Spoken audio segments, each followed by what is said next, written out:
रीवा शहर के रतहरा स्थित प्रधानमंत्री आवास में अवैध रूप से रह रहे लोगों को आज नगर निगम द्वारा प्रशासनिक और पुलिस अमले के सहयोग से हटाया गया। साथ ही जिन लोगों द्वारा अवैध रूप से झुग्गी झोपड़ी का निर्माण कर लिया गया था उन्हें भी तोड़ा गया है।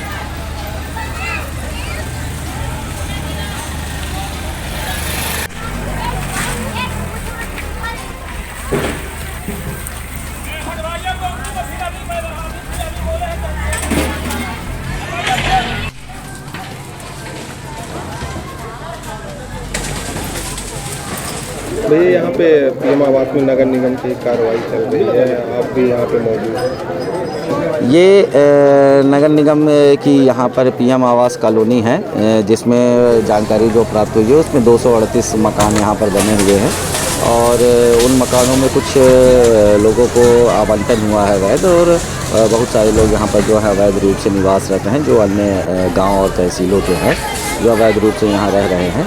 उसी को लेकर के नगर निगम पिछले 10-15 दिनों से यहाँ आ रहा है और कागज़ की जांच पड़ताल करने के बाद लोगों को समझाइश दी गई जो अवैध लोग रह रहे हैं तो वो लोग खाली कर दें, परंतु जब उनके द्वारा नहीं खाली किया गया तो आज यहाँ मौके पर आकर के खाली कराने की और उनको समझाइश देने की कार्रवाई की जाए। अवैध रूप से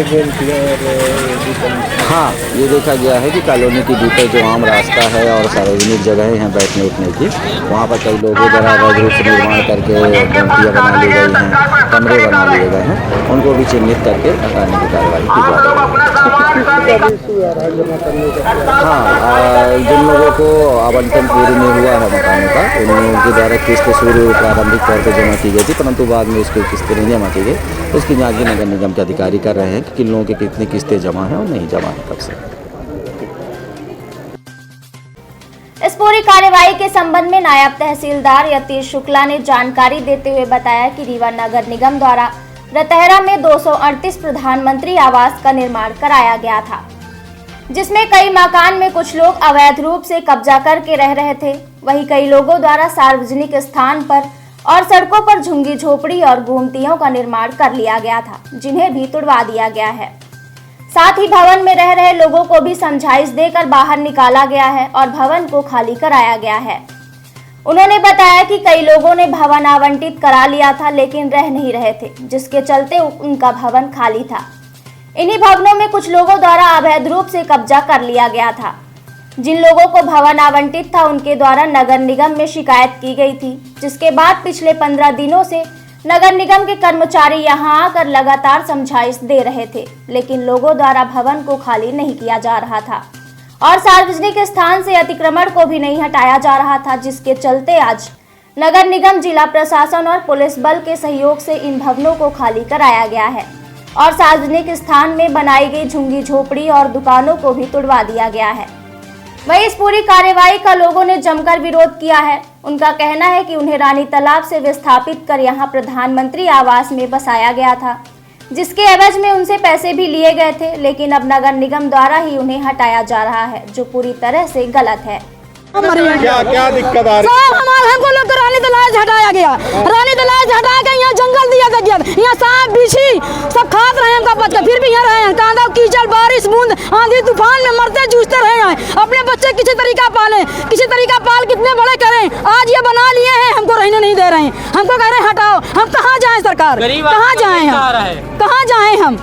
हमको कोई स्थान बताए सरकार कि हाँ इस जगह में जाओ तो उस जगह में चले जाएं। तो जैसे आवास दिया गया था, आवास नहीं मिला हमको लोग को। आज कहाँ आवास योजना पैसा मिल रहा है घर बनाने के लिए, मकान बनाने के लिए, आज कॉलोनी बना के दिए हैं, उसको भी हटा रहे हैं। तो हम जाएं तो जाएं कहाँ?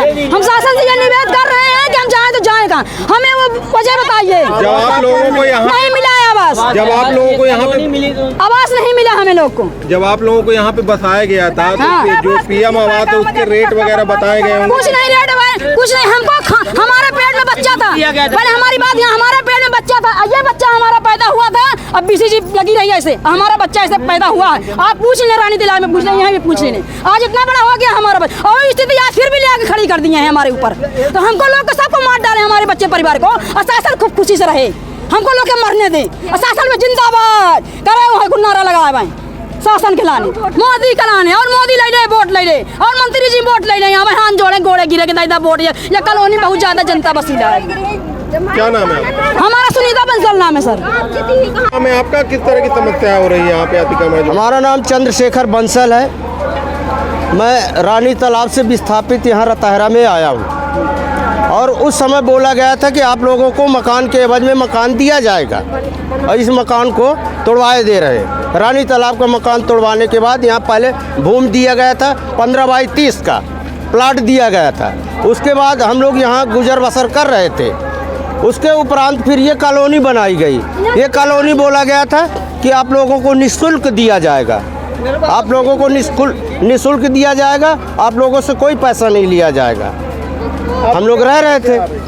अब बोलते हैं कि इसका पैसा आप लोगों को भरना पड़ेगा। कितना पैसा कि वो? इसका हम लोगों को 10-10 हज़ार रुपये मांग रहे थे, 10-10 हज़ार रुपये प्रति आदमी जितने थे।